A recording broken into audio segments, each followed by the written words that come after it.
Hi folks, I'm out here with my Savage Axis in 223 with a 3x12 scope, and we're going to do an ammo test on this Australian Outback 223 rim.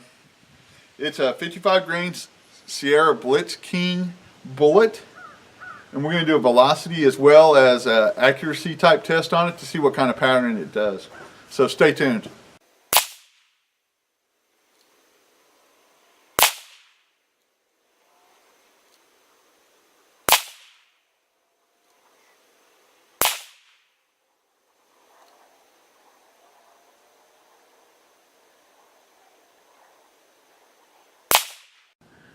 That was the Australian Outback. I'm going to call that approximately a 3.5 to 4 inch grouping. Did pretty good.